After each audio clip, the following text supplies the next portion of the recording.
Métodos para el estudio de la anatomía. La anatomía es el contexto, estructura, en que ocurren los fenómenos y funciones vitales. La presente obra se ocupa principalmente de la anatomía macroscópica humana, el examen de las estructuras humanas que pueden observarse sin la ayuda de un microscopio. Los tres métodos principales para su estudio son la anatomía regional, la anatomía por sistemas y la anatomía clínica, o aplicada, como reflejo de la organización corporal y de las prioridades del estudio y sus objetivos. Anatomía regional. La anatomía regional, anatomía topográfica, considera la organización del cuerpo humano en función de sus partes o segmentos principales, un cuerpo principal, que se compone de la cabeza, el cuello y el tronco, subdividido en tórax, abdomen, dorso y pelvis / perine, y las parejas de miembros superiores e inferiores. Todas las partes principales pueden subdividirse en áreas y regiones. La anatomía regional es el método para estudiar la estructura del organismo centrando la atención en una determinada parte, por ejemplo, la cabeza, área A, la cara, o región, orbitaria u ocular, examinando la disposición y las relaciones de las diversas estructuras sistémicas, músculos, nervios, arterias, etc. que contienen, y luego habitualmente con el estudio de las regiones adyacentes en una secuencia ordenada.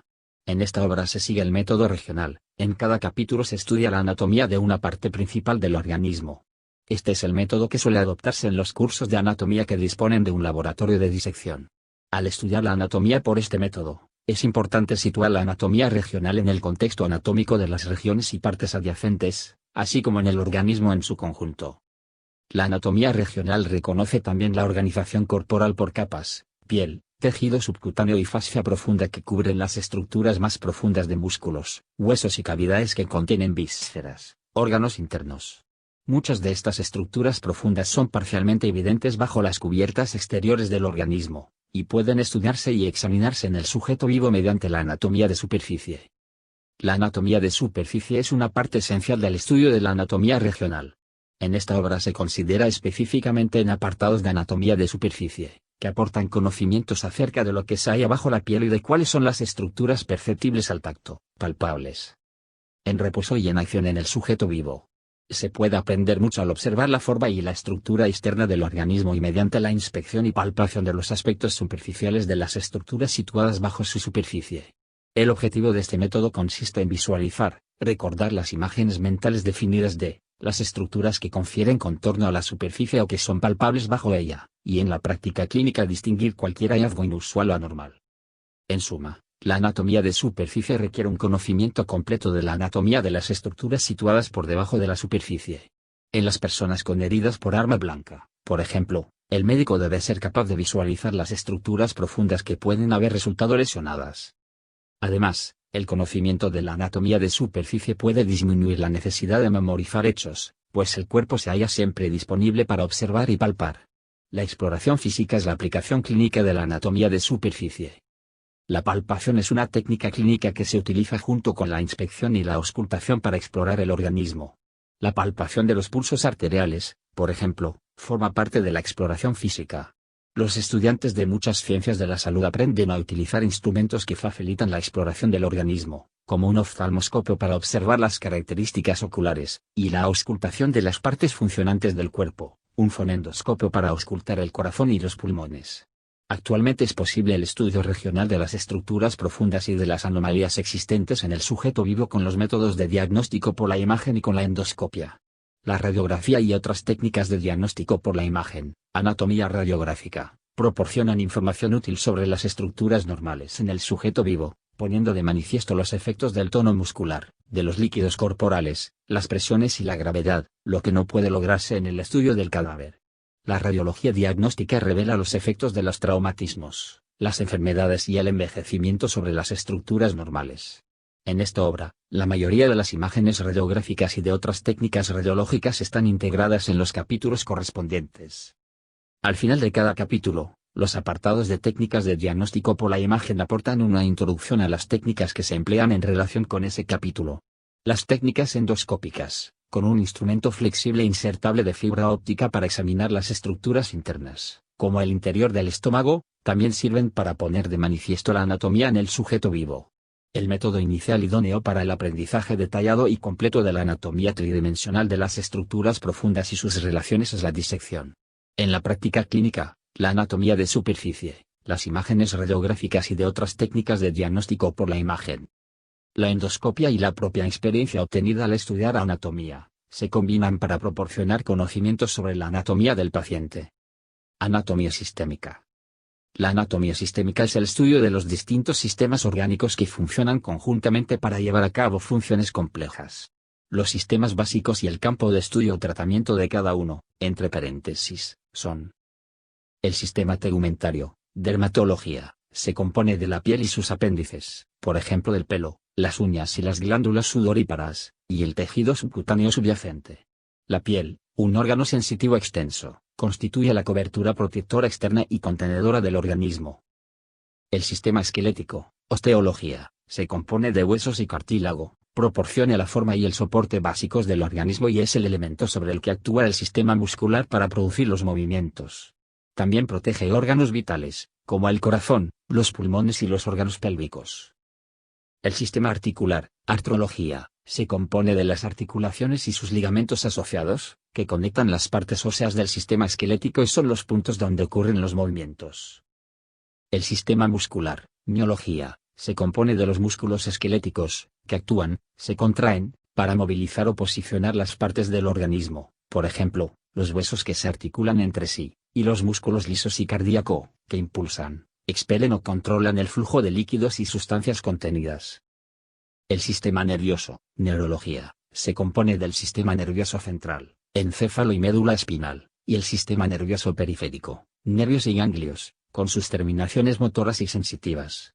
El sistema nervioso controla y coordina las funciones de los sistemas orgánicos, y capacita las respuestas del organismo frente al ambiente y sus actividades en este. Los órganos de los sentidos, incluidos el órgano olfatorio, sentido del olfato, el ojo o sistema visual, oftalmología, el oído, sentido del oído y equilibrio, otología, y el órgano gustativo, sentido del gusto, se estudian a menudo junto con el sistema nervioso en la anatomía sistémica. El sistema circulatorio, angiología, se compone de los sistemas cardiovascular y linfático, que funcionan paralelamente para transportar los líquidos del organismo. El sistema cardiovascular, cardiología, consta del corazón y los vasos sanguíneos que impulsan y conducen la sangre por el organismo, aportando oxígeno, nutrientes y hormonas a las células y eliminando sustancias de desecho. El sistema linfático es una red de vasos linfáticos que retiran el exceso de líquido hístico, linfa, del compartimento líquido intersticial, intercelular, del organismo, lo filtran en los nódulos linfáticos y lo devuelven al torrente sanguíneo. El sistema alimentario o digestivo, gastroenterología, se compone del tracto digestivo desde la boca hasta el ano, con todos sus órganos y glándulas asociados que actúan en la ingestión, masticación, deglución, digestión y absorción de los alimentos y la eliminación de los desechos sólidos, heces, que quedan tras la absorción de los nutrientes. El sistema respiratorio, neumología, se compone de las vías aéreas y los pulmones, que aportan oxígeno a la sangre para la respiración celular y eliminan de ahí el dióxido de carbono. El diafragma y la laringe controlan el flujo de aire a través del sistema. En la laringe también se producen sonidos, modificados después por la lengua, los dientes y los labios para formar el habla. El sistema urinario, urología, se compone de los riñones, los uréteres, la vejiga urinaria y la uretra, que filtran la sangre y luego producen, transportan, almacenan y excretan intermitentemente la orina, desecho de líquidos. El sistema genital, reproductor, ginecología en la mujer, andrología en el hombre, se compone de las gónadas, ovarios y testículos, que producen ovocitos y espermatozoides, los conductos que los transportan y los genitales que posibilitan su unión. Después de la concepción, el tracto reproductor femenino nutre al feto y realiza el trabajo del parto. El sistema endocrino, endocrinología, se compone de estructuras especializadas que secretan hormonas, como las distintas glándulas endocrinas sin conductos, por ejemplo, la glándula tiroides, las células situadas en grupos aislados en el intestino y en las paredes de los vasos sanguíneos, y las terminaciones nerviosas especializadas. Las hormonas son moléculas orgánicas que transporta el sistema circulatorio a células efectoras distantes en todas las partes del organismo. Por lo tanto, la influencia del sistema endocrino es tan amplia como la del sistema nervioso. Las hormonas influyen en el metabolismo y en otros procesos, como el ciclo menstrual, el embarazo y el parto. Ningún sistema funciona aisladamente. Los sistemas pasivos esquelético y articular y el sistema activo muscular constituyen en conjunto un supersistema, el sistema o aparato locomotor, ortopedia, ya que deben actuar juntos para producir la locomoción del cuerpo.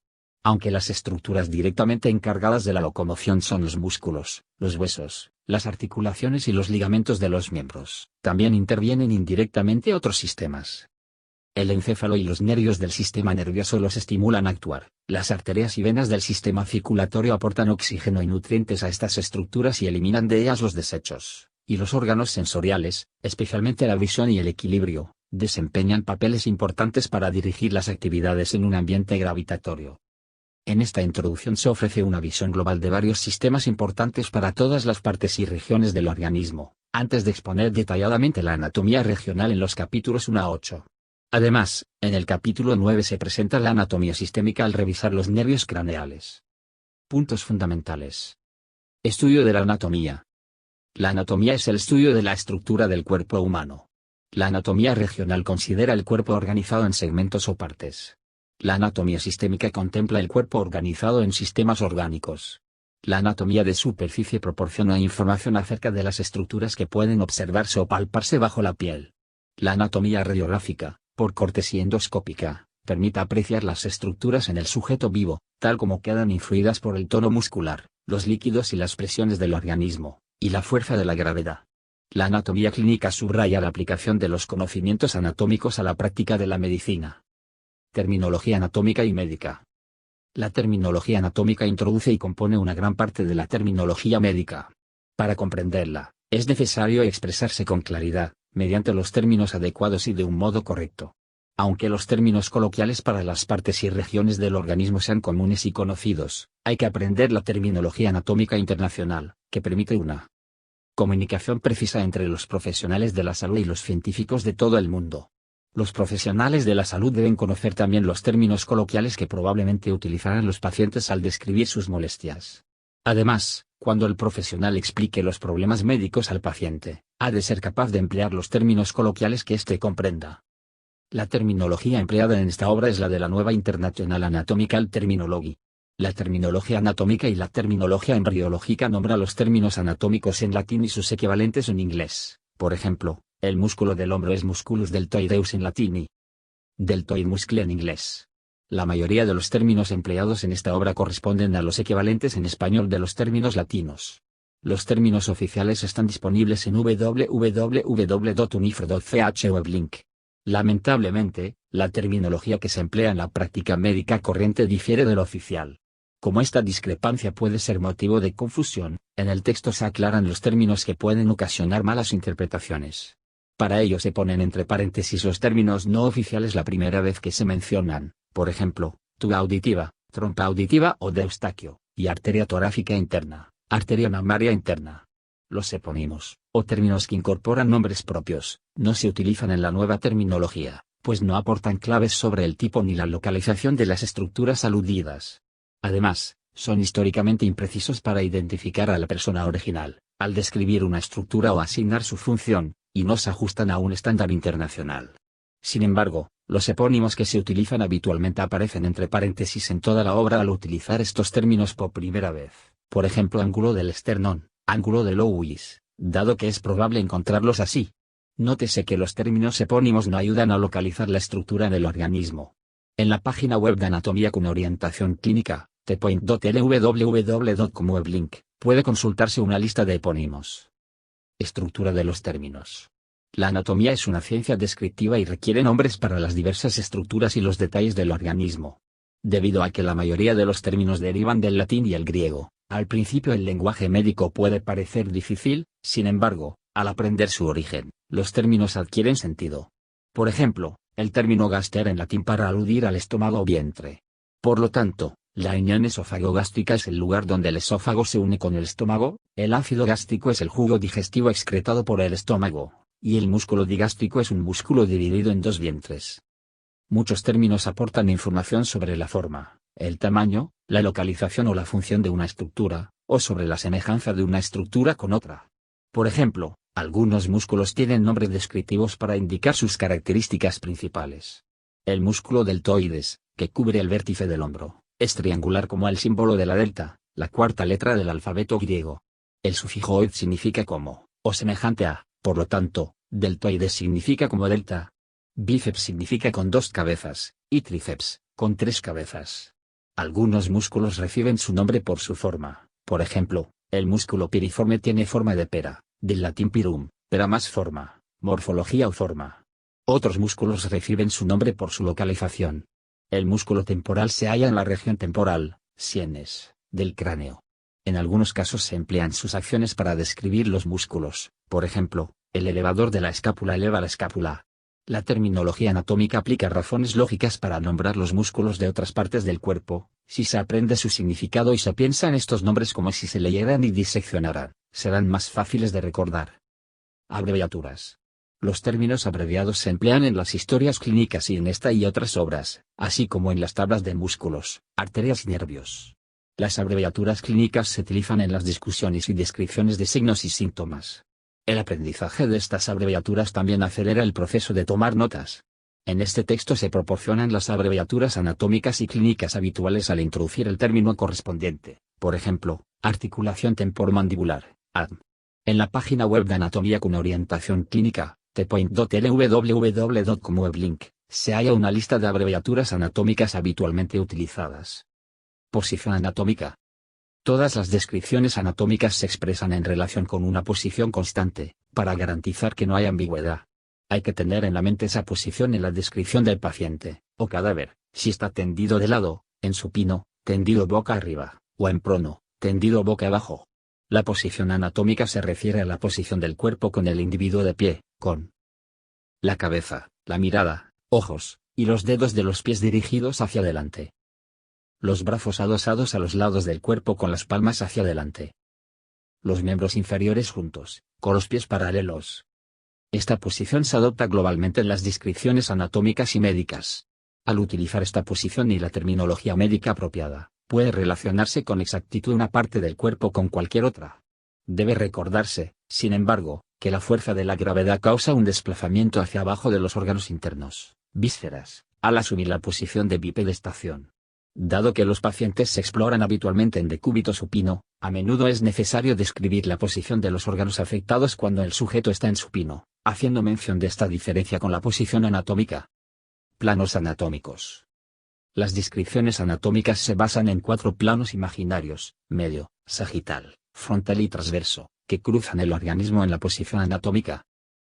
El plano medio sagital es un plano vertical sagital que atraviesa longitudinalmente el cuerpo y lo divide en 2 mitades, derecha e izquierda. En su intersección con la superficie del cuerpo, el plano define la línea media de la cabeza, el cuello y el tronco. A menudo se utiliza erróneamente línea media como sinónimo de plano medio. Los planos sagitales son planos verticales que atraviesan el cuerpo paralelamente al plano medio. El término parasagital es innecesario, ya que cualquier plano que sea paralelo a uno u otro lado del plano medio es sagital por definición. Sin embargo, un plano paralelo y cercano al plano medio puede denominarse plano paramediano. Los planos frontales, coronales, son planos verticales que atraviesan el cuerpo en ángulo recto con el plano medio y lo dividen en 2 partes, anterior, frontal, y posterior, dorsal. Los planos transversos son planos horizontales que atraviesan el cuerpo en ángulo recto con los planos medio y frontal, y lo dividen en 2 partes, superior e inferior. Los radiólogos se refieren a los planos transversos como transaxiales, término que suele abreviarse como planos axiales. Dado que el número de planos sagitales, frontales y transversos es ilimitado, es necesario emplear un punto de referencia, habitualmente uno visible o palpable, o un nivel vertebral, para identificar la localización o el nivel del plano, como plano transverso a través del ombligo. Los planos de la cabeza, el cuello y el tronco en determinados planos frontales y transversos son simétricos y atraviesan los miembros derecho e izquierdo de estructuras pares, lo que permite una cierta comparación. El uso principal de los planos anatómicos es para describir secciones. Las secciones longitudinales discurren a lo largo o paralelamente al eje largo del cuerpo o cualquiera de sus partes, y el término se aplica con independencia de la posición del cuerpo. Aunque los planos medio, sagital y frontal son las secciones longitudinales estándar, utilizadas más habitualmente, existe una gama de 180 grados de posibles secciones longitudinales. Las secciones transversas son cortes del cuerpo o sus partes en ángulo recto con el eje longitudinal del cuerpo o de cualquiera de sus partes. Debido a que el eje largo de los pies cursa horizontalmente, una sección transversa del pie está situada en el plano frontal. Las secciones oblicuas son cortes del cuerpo o sus partes que no siguen los planos anatómicos antes mencionados. En la práctica, muchas imágenes radiográficas y secciones anatómicas no están situadas con precisión en los planos sagital, frontal o transverso, sino que a menudo son ligeramente oblicuas.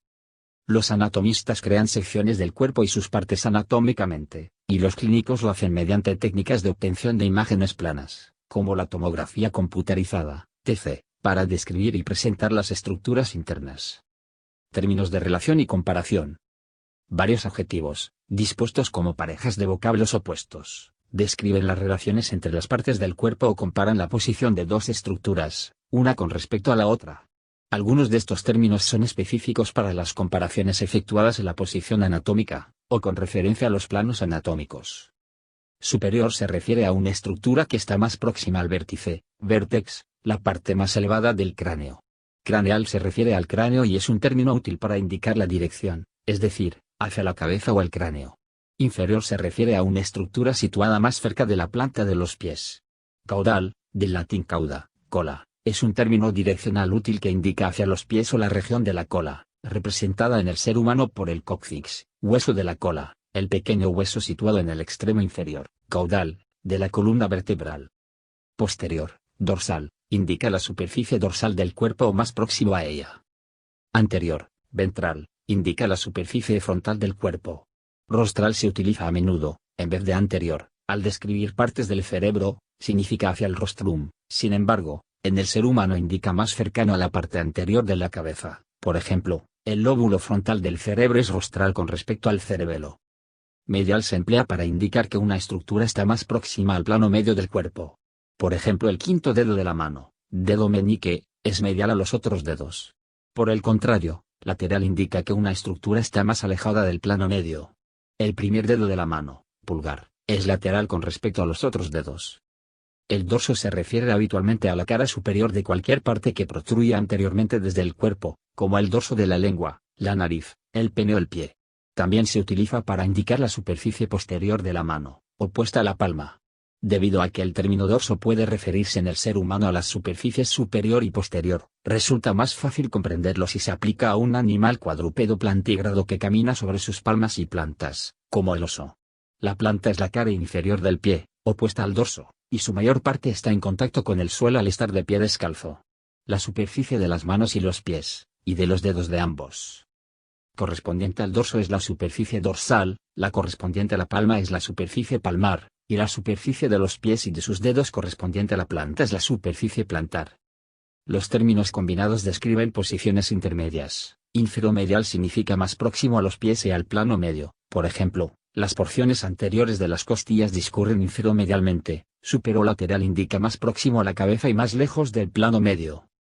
Otros términos de relación y comparación son independientes de la posición o de los planos anatómicos, y están relacionados principalmente con la superficie corporal o su núcleo central.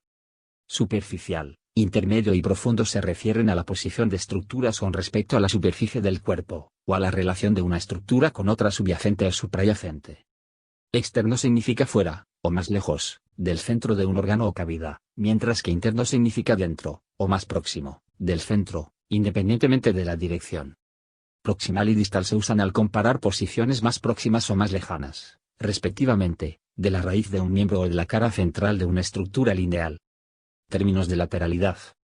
Las estructuras pares con componentes derecho e izquierdo, por ejemplo, los riñones, son bilaterales, y las que se encuentran en un solo lado, por ejemplo, el bazo, son unilaterales. Especificar si se hace referencia al componente derecho o izquierdo de una estructura bilateral puede tener una gran importancia y es un buen hábito que debe adquirirse al comienzo del adiestramiento en ciencias de la salud. Algo que ocurre en el mismo lado que otra estructura del cuerpo es ipsolateral u homolateral, por ejemplo, el pulgar y el dedo gordo del pie derecho son homolaterales. Contralateral significa que ocurre en el lado opuesto del cuerpo en relación con otra estructura, la mano derecha es contralateral a la mano izquierda. Términos de movimiento. Diversos términos describen movimientos de los miembros y de otras partes del cuerpo. La mayoría de los movimientos se definen con respecto a la posición anatómica, ocurren dentro de y en torno a los ejes alineados con planos anatómicos específicos. Aunque la mayoría de los movimientos se producen en los lugares donde dos o más huesos o cartílagos se articulan entre sí, Diversas estructuras no esqueléticas presentan movimientos, por ejemplo, la lengua, los labios, los párpados. Los términos de movimientos pueden considerarse también en pares de movimientos opuestos. Los movimientos de flexión y extensión ocurren generalmente en los planos sagitales en torno a un eje transverso. La flexión indica doblamiento o disminución del ángulo entre los huesos o partes del cuerpo. En la mayoría de las articulaciones, por ejemplo, el codo, la flexión indica movimiento en una dirección anterior. La extensión indica enderezamiento o aumento del ángulo entre los huesos o partes del cuerpo. La extensión suele producirse en una dirección posterior. La articulación de la rodilla, rotada 180 grados en relación con otras articulaciones, constituye la excepción puesto que la flexión se realiza con un movimiento posterior, y la extensión con uno anterior. La flexión dorsal, dorsiflexión, describe la flexión en la articulación talocrural, que se produce al subir una cuesta o al levantar del suelo la parte anterior del pie y los dedos. La flexión plantar dobla el pie y los dedos hacia el suelo, como al ponerse de puntillas. La extensión de un miembro, o de parte de él, más allá de los límites normales hiperextensión, puede producir lesiones, como ocurre en el latigazo cervical, hiperextensión del cuello en una colisión de automóvil por alcance posterior.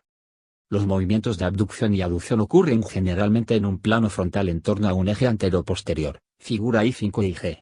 Excepto en los dedos, abducción significa alejamiento del plano medio, por ejemplo, al separar el brazo lateralmente del cuerpo, y aducción indica el movimiento opuesto, de acercamiento hacia el cuerpo. En la abducción de los dedos, manos o pies, el término indica la separación entre ellos al alejarse del tercer dedo, medio, de la mano situado en la posición neutra, o del segundo dedo del pie en posición neutra. El tercer dedo de la mano y el segundo dedo del pie se abducen medial o lateralmente al alejarse de la posición neutra.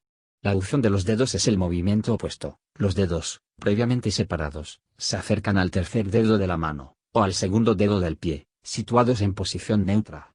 La flexión lateral, inclinación lateral, a derecha o izquierda es una forma especial de abducción que ocurre solo en el cuello y el tronco. La cara y la parte superior del tronco se dirigen anteriormente, mientras la cabeza y barra o los hombros se inclinan hacia la derecha o la izquierda, con lo cual la línea media del cuerpo se dobla lateralmente. Es un movimiento compuesto que ocurre entre muchas vértebras adyacentes. El dedo pulgar se halla rotado 90 grados en relación con los otros dedos de la mano, como puede apreciarse por la situación lateral de la uña, en vez de posterior, en la posición anatómica. Por lo tanto, la flexión y la extensión del pulgar se realizan en el plano frontal, y la abducción y la aducción en el plano sagital.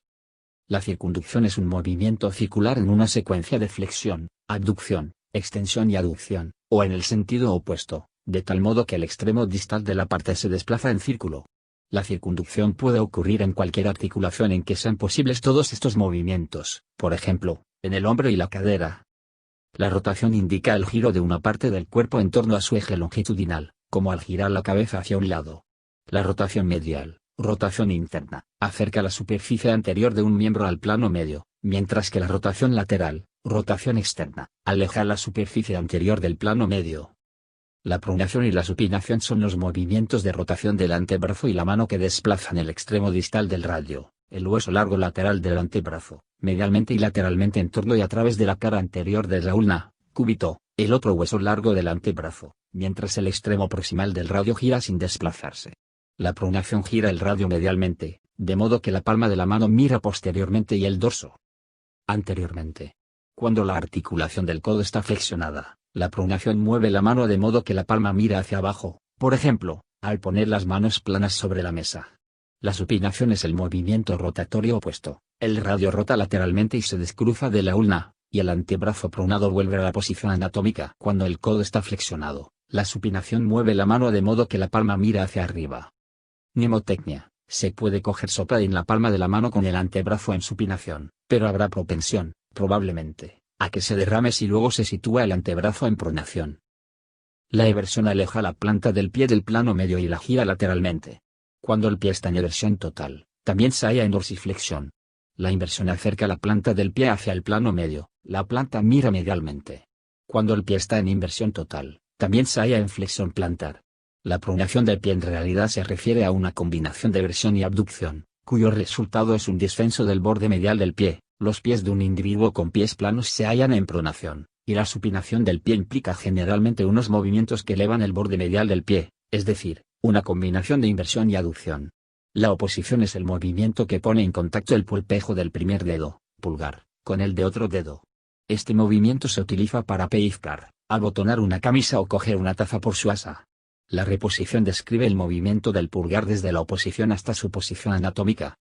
La protrusión es un movimiento hacia adelante, como al protruir la mandíbula, mentón, los labios o la lengua. La retrusión es un movimiento hacia atrás, como al retruir la mandíbula, los labios o la lengua. Los términos similares protracción y retracción se utilizan más habitualmente para los movimientos anterolaterales y posteromediales de la escápula sobre la pared torácica, cuya consecuencia es el desplazamiento de la región del hombro anteriormente y posteriormente. La elevación asciende o mueve una parte hacia arriba, como ocurre en los hombros al encogerlos, en el párpado superior al abrir el ojo, o en la lengua al impulsarla contra el paladar, cielo de la boca. La depresión desciende o mueve una parte hacia abajo, como los hombros al deprimirlos buscando una postura más cómoda al estar de pie, el párpado superior al cerrar el ojo o la lengua al alejarla del paladar.